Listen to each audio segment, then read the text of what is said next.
Hey y'all, we are just getting started here. Bear with us. I'm just trying to get Mariah connected here.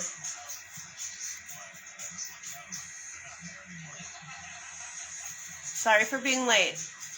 I know we said 7, but we're here.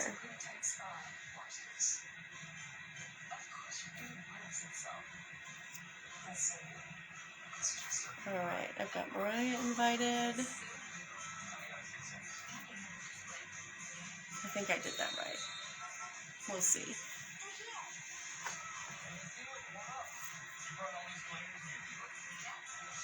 Hi guys. Just waiting. I invited Mariah. I know you're watching this. I invited you, or do you need a request to come in? It's the technicalities we're working through. We will get there. We're so excited. Oh, there we go.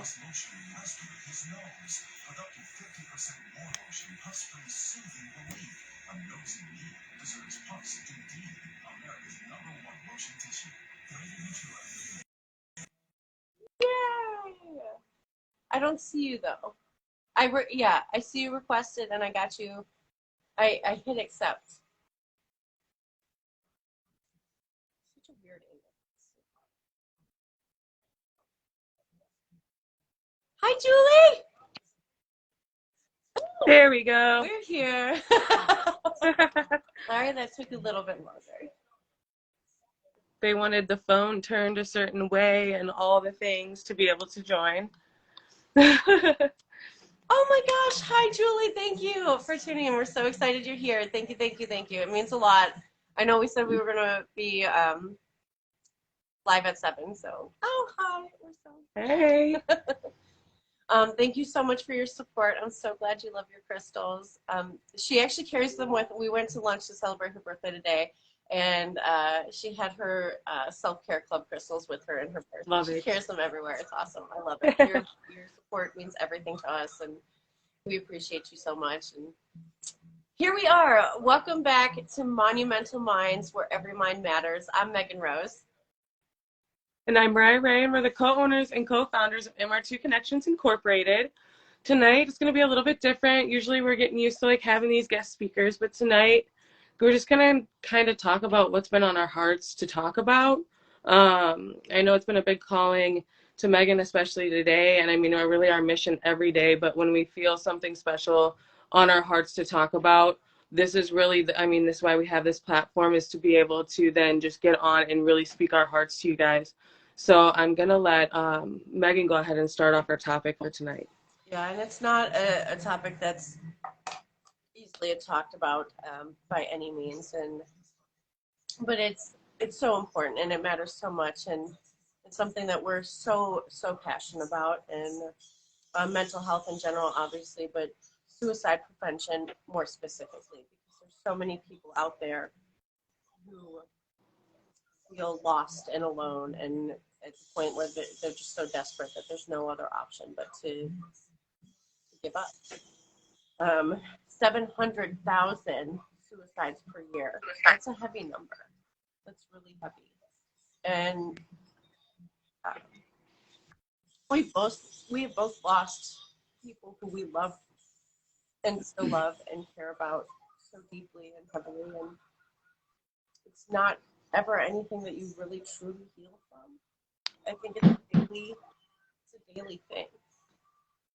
It's a daily journey, and it's a daily choice. And we've made it our mission to really give people the voice that they need, to maybe be a light at the end of the tunnel. So many times, so many days I've woken up just wishing I hadn't. That's heavy in itself, just to wake up that day feeling hopeless and helpless and lost and not having any drive or motivation. Feel like it's just not meaningful and like none of it matters. And that's why we're doing what we do. Every one of you matters so much. You are so worthy and so beautiful, and we are divinely created. I don't care what your higher power is. I'm one that sees things very differently. I believe everybody's right, and everybody, no matter what you believe in, there's a grain of truth in everything. And if we took a second to step back and accept and respect each other for our differences, we'll learn that we're so similar in so many ways. And there's a lot in our journeys that I'm just praying sheds a little bit of light. And we love you so much, and there's just so much beauty in the human soul in itself. And that's why we've made it our mission, and our daily fight is to be an advocate for these things. We're taking something that we love to do, we love to create, but advocating is our life now. And I'm just so blessed to have Mariah on board in this. I know it's not something that it's easy for you to talk about either. Right.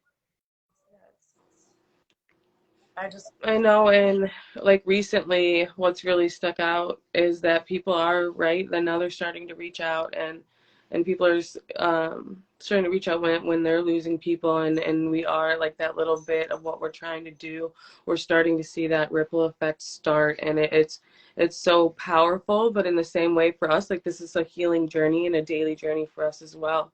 This just helps hold us accountable, right, for our mental health, like reaching out. This is what we love to do, to be able to reach out and to connect.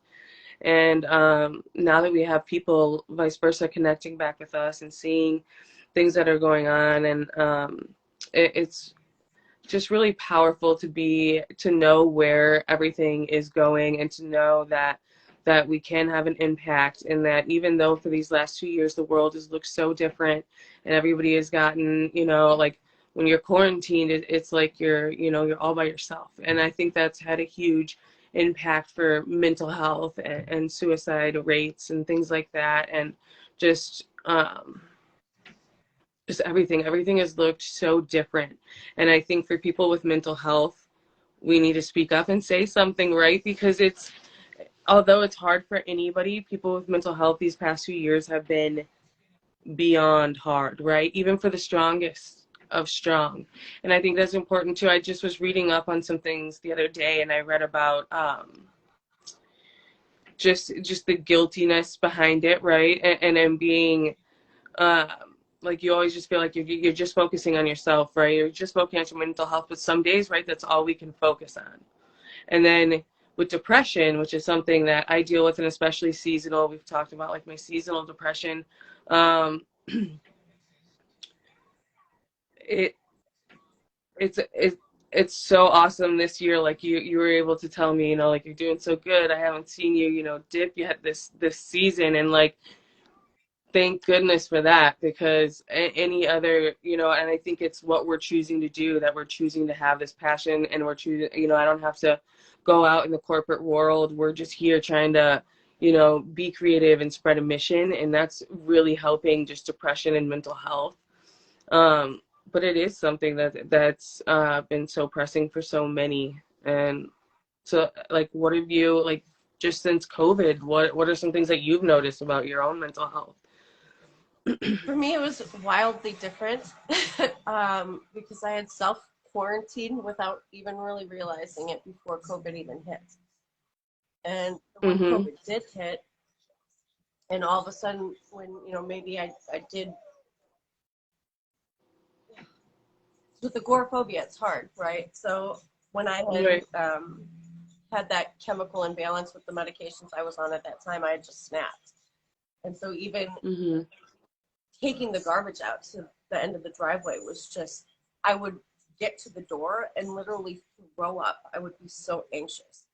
So when COVID hit, and I would get to those times where I would mentally be prepared to go out or go grocery shopping or do whatever I needed to do, all of a sudden I couldn't. I'm like, I had no idea. There was no way out other than what I was already living in, and what I was in was just, it was dark. And it changed so much for so many people, and I was very blessed at the time to have a work from home job where, I wasn't really impacted at all. I was actually, in my profession that I was a contractor that I still do, we've actually flourished through it.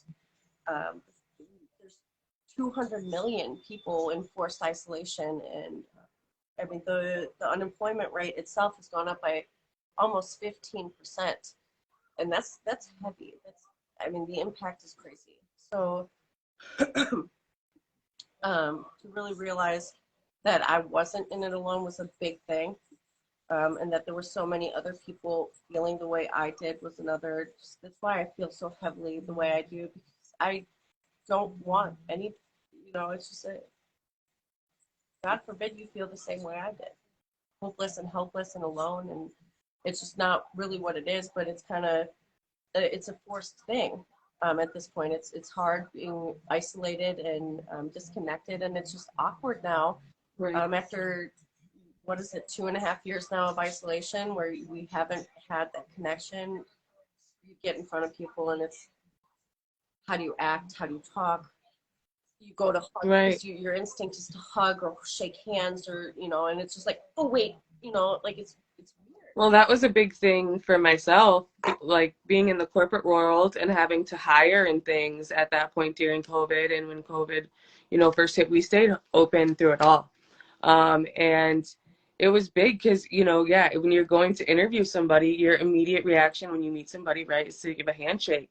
And that was no longer a thing. So you're then challenged with like those things that they just come, right? And that takes away from those like awkward interactions. Now you're challenged because you no longer have that one thing that you're doing anymore. Your whole world's kind of shooken up. And like when you would normally go to, like, I know myself, and I would, if I saw somebody that needed a hug, like that's normally what I would go for. Or when I'm seeing somebody, right, right. And like, so even sometimes when I would go to hug somebody and then all of a sudden, it's, uh, oh no, I can't hug her, I'm not It's no hugging. longer socially acceptable to even connect with people. Right. So, and then like trying to come out of all of that too, right? Like I know we're not out of the pandemic at all, but those are things that we have to start thinking about, is like we have to start forcing ourselves to get ourselves back out there and give those hugs and care and see each other face to face when we can, and to spread kindness really however we can, because there's got to be people struggling with these same issues that have happened because of COVID. So I just got a message that we froze. So we might have to reel it back in a little bit and rewind. Are we unfrozen now? Thank you, Julie, for letting us know. That's incredibly helpful. You have no idea. Hey, Dee Dee. Thank you for being here. Thank you, David, for being here. Let us know if we're unfrozen. We're working through the technical. I mean, it gets hard going live, but we're working through it. We'll see if it's my connection. I see you moving and me moving. I'm not sure. Yeah.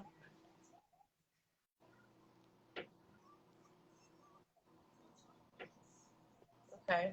I mean, can we get a hello or a wave, like, or a heart or something? Some hearts, let us know that we're here. some likes. We might have to. I don't know what to do. What do we do in these situations? There's a first for everything, right? Right, absolutely. And I don't know. I'm not seeing any responses now, and I don't see any, like all of our view. We had a handful of people on, and I don't see it now. So should we hop off and save this portion and try to connect again? Yeah, let's give it a shot. Yeah, let's give it a shot. Because I'm not seeing. Well, I just see like that Dee Dee joined and stuff, but that's the last thing that I see. But I see both of us moving, so I don't know. I don't know either. I can see you too. But yeah, so we're gonna, I apologize for the intermission, but we're gonna finish up and save this portion, and we'll be back for part 2 in just a moment to make sure that you guys can all see us. Thank you again for everything. We'll be right back. Give us 60 seconds. Hang in there.